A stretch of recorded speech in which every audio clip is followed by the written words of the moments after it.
Hey, those of you, a lot of people will know that I've wanted to do stand-up comedy. I've talked about doing stand-up comedy for a long time. Um, yeah, and I've been thinking about this my first bit. I've never been. I've been thinking about my first bit, and I made the first step. I actually wrote something down. Um, so I thought thought I'd I thought I'd record it and see if how long it actually is. Um, yeah, whatever. Anyway.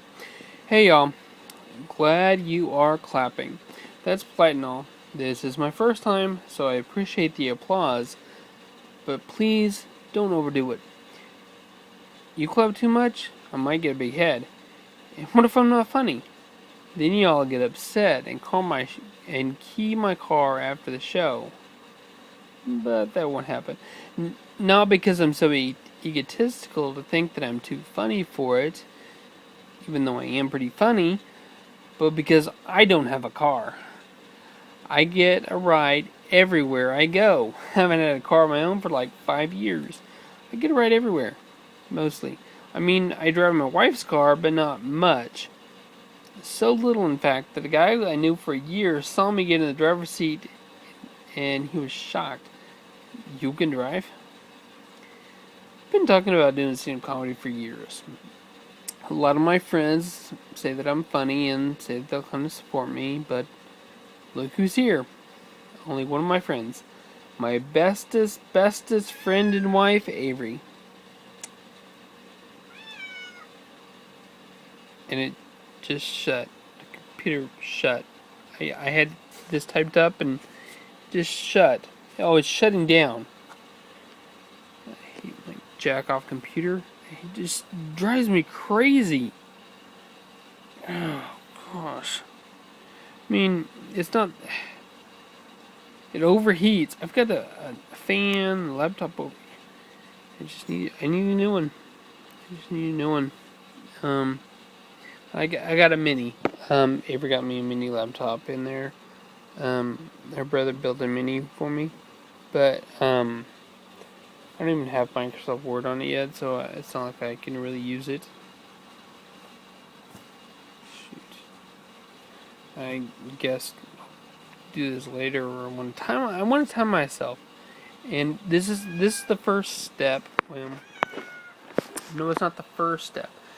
The first step to doing stand-up comedy is wanting to do it. And like I say in this little starting bit, which yeah, I'm gonna write it down and stuff. That's important because instead of me just rambling, but um, I've been years and years ago. I say 12 years. I don't know how long it actually was. Maybe longer. 30, 14, maybe. Um, I started watching stand-up comedy. And I've always liked comedy, but never stand-up comedy. Well, I started watching it, and memorizing bits, kind of make it my own, vilifying it, basically.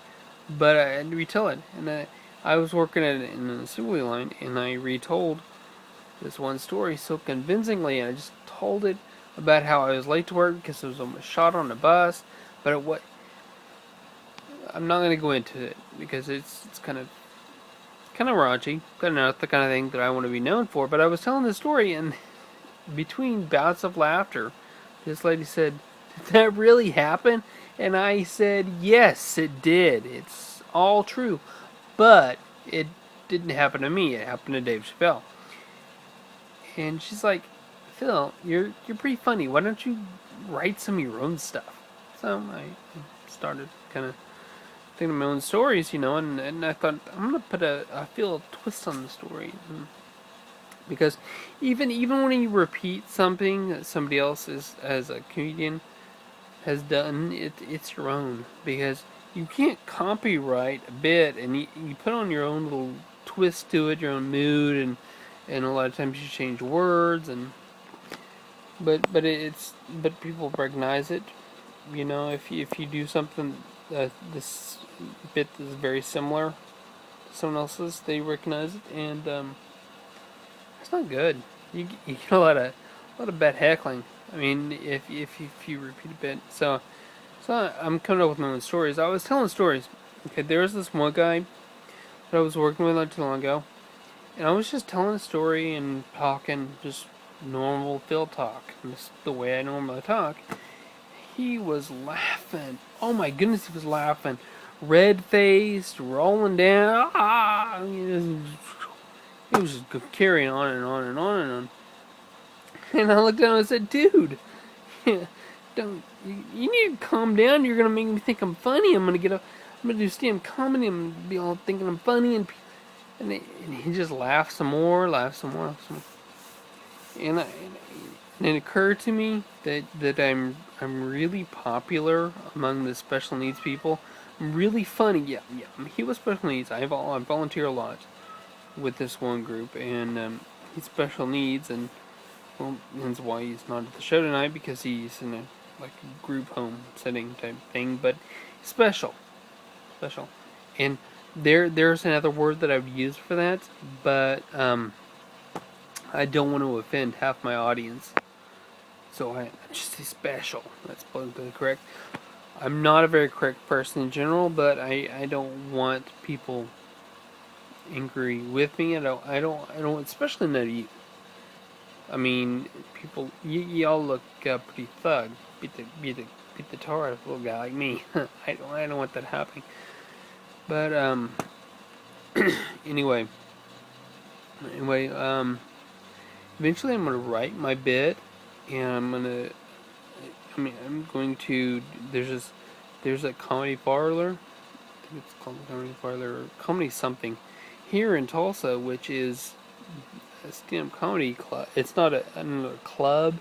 It's an actual venue with stadium style seating or theater style seating. I think that's what they call them.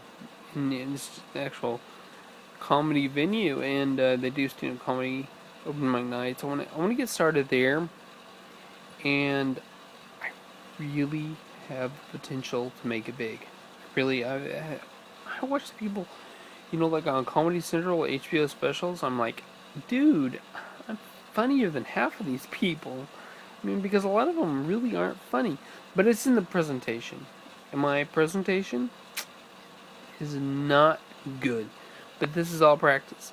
All my practice, my doing videos, that's practice. Eventually, I'm gonna be funny, and